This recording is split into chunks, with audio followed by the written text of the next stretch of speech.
તો મિત્રો પગપાળા યાત્રા કરીને અમે નીકળી ગયા છીએ ઘરેથી અને રથ પાછળ આવે છે, અમે આગળ જઈએ છીએ। તો મિત્રો તમે વ્લોગમાં બન્યા રહેજો। તો મિત્રો અમે પગપાળા અંબાજી યાત્રા કરીને નીકળી ગયા છે ને અડધો વચ્ચે આવી ગયા છીએ અને તમે જોઈ લો મોરે જંગલ જ છે અને પાખરા પણ આવી ગયા છે અને કાલે પણ હેડ્યા હતા, રાતના 2 વાગે હેડવાનું ચાલુ કર્યું હતું, ઠેર આટલા સુધી પહોંચ્યા છીએ અને તમે જોઈ લો પબ્લિક પણ ચાલતી જાય છે।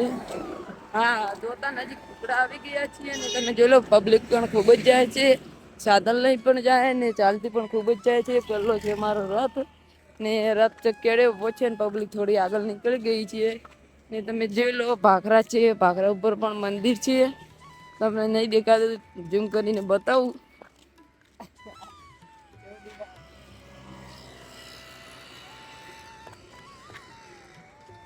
તો મિત્રો તમે જોઈ લો ઝૂમ કરીને બરોબર નહીં દેખાય અને તમે જોઈ લો તો મિત્રો તમે એમ બજે તો કમેન્ટ કરીને બતાવજો।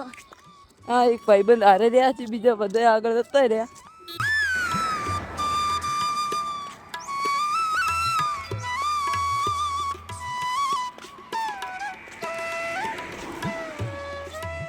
તો મિત્રો ઘણું ખરું કિલોમીટર કાપી નાખ્યું છે ને હવે થોડુંક કિલોમીટર બાકી છે અંબાજી જવા માટે અને તમે જોઈ લો અમે મોટા કેમ્પમાં આવી ગયા છીએ।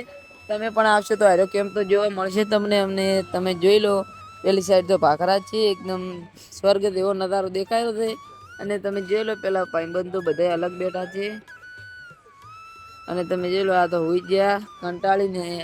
તો મિત્રો આ ભાઈબંધ પણ હવે બધા ભેગા થઈ ગયા છે। તો મિત્રો હવે થોડી વાર પછી મળીએ।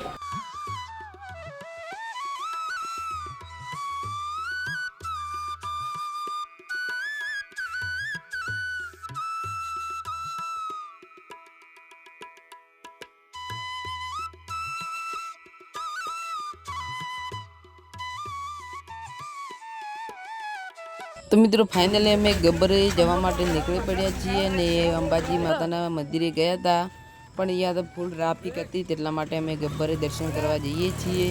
તો મિત્રો હું તમને ગબ્બર ઉપર અંબેમાના દર્શન કરાવું તો તમે પણ ગબ્બર ઉપર અંબેમાના દર્શન કરી લેજો। તો મિત્રો ગબ્બર ઉપર પણ ફૂલ ટ્રાફિક હતી, ત્યાં વિડીયો મંદિરનો ના બનાવ્યો, માતાજીના દર્શન તમે મિત્રો બહારથી કરી લો, નજીકથી વિડીયો ઉતારવા નહોતા દેતા તેટલા માટે મંદિરના થોડાક દૂરથી વિડીયો ઉતાર્યો। તો તમે જોઈ લો પબ્લિક પણ ખૂબ જ આવેલી છે।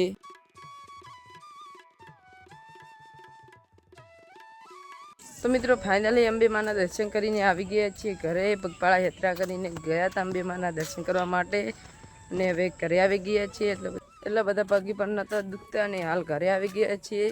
ખાલી ઉજાગરા હતા, 1-2 રાતના ઉજાગરા હતા, તે આખી રાત ઊંઘ કાઢી છે, દાડાના 12 વાગ્યા સુધી, પછી ઊંઘ નહીં આવી, હજી તો કંઈ નહીં આવી। તો મિત્રો આજના વ્લોગમાં તો બસ આટલું જ ને। આજનો વ્લોગ સારો લાગ્યો તો લાઈક અને સબસ્ક્રાઈબ કરતા જજો। હવે મળશું બીજા વ્લોગમાં, બધાને જય માતાજી, જય દ્વારકાધીશ।